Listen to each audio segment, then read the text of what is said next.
Charles Darwin की origin of A species नामक पुस्तक से पूर्व साधारण धारणा यह थी कि सभी जीवधारियों को किसी दैवी शक्ति ईश्वर ने उत्पन्न किया है तथा उनकी संख्या, रूप और आकृति सदा से ही निश्चित रही है।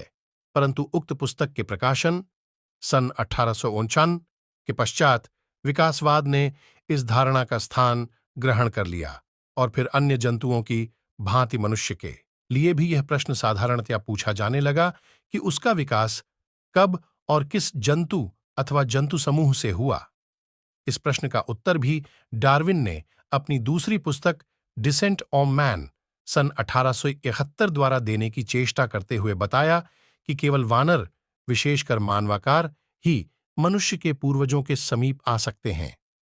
दुर्भाग्यवश धार्मिक प्रवृत्तियों वाले लोगों ने डार्विन के उक्त कथन का त्रुटिपूर्ण अर्थ कि वानर स्वयं ही मानव का पूर्वज है लगाकर न केवल उसका विरोध किया वरन जनसाधारण में बंदरों को ही मनुष्य का पूर्वज होने की धारणा को प्रचलित कर दिया, जो आज भी अपना स्थान बनाए हुए है।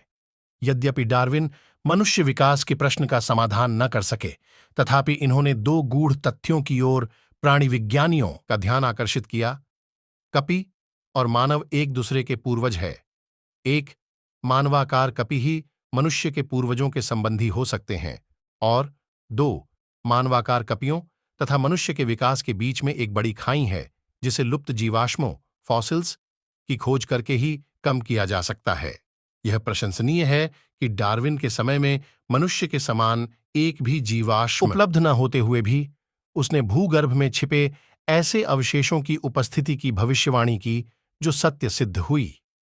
अभी तक की खोज के अनुसार होमो सेपियंस का उद्भव 2 लाख साल पहले पूर्वी अफ्रीका का माना जाता रहा है, लेकिन नई खोज के मुताबिक 3 लाख साल पहले ही होमो सेपियंस के उत्तर अफ्रीका में विकास के सबूत मौजूद है। मुख्य लेख: भूवैज्ञानिक समय के 4.6 अरब साल इतिहास को भूवैज्ञानिक कई खंडों में बांटकर देखते हैं।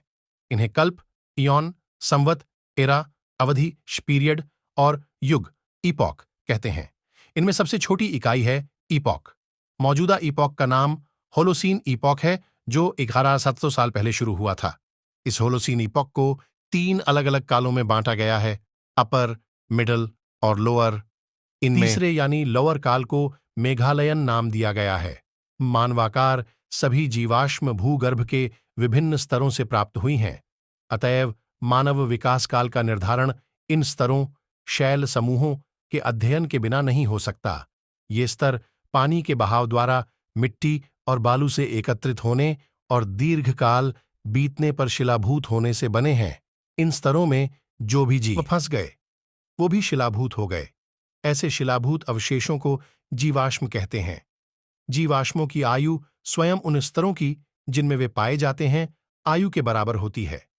स्तरों की आयु को भूविज्ञानियों ने मालूम कर एक मापुसूचक सारणी तैयार की है, जिसके अनुसार शैल समूहों को 5 बड़े खंडों अथवा महाकल्पों में विभाजित किया गया: हेडियन, हडियन, आर्कियन, पुराजीवी, पेलेओजोइक, मध्यजीवी, मेसोजोइक, नूतनजीवी, सीनोजोइक, महायुग। इन महाकल्पों को कल्पों में विभाजित किया गया है तथा प्रत्येक कल्प एक काल विशेष में पाए जाने वाले स्तरों की आयु के बराबर होता है। इस प्रकार आद्य महाकल्प एक कैम्ब्रियन पूर्व, प्रीकैम्ब्रियन, पुराजीवी महाकल्प 6 Cambrian, Cambrian, Ordovician, Silurian, Silurian, डिवोनी, डिवोनियन, कार्बोनी, कार्बनिफरस और पर्मियन, पर्मियन। मध्यजीवी महाकल्प 3 ट्रायसिक, ट्रायसिक, जुरैसिक, जुरासिक और क्रिटैशियस, क्रिटेशियस और नूतन जीव महाकल्प 5 आदिनूतन, इयोसीन, अल्पनूतन, ओलिगोसीन, मध्यनूतन, मायोसीन, अतिनूतन, प्लायोसीन और अत्यंत नूतन, प्लाइस्टोसीन। विभाजित कल्पों में जीवाश्म की आयु का निर्धारण संपादित करें।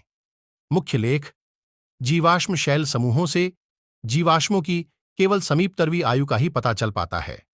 अतः उनकी आयु की ओर सही जानकारी के लिए अन्य साधनों का उपयोग किया जाता है।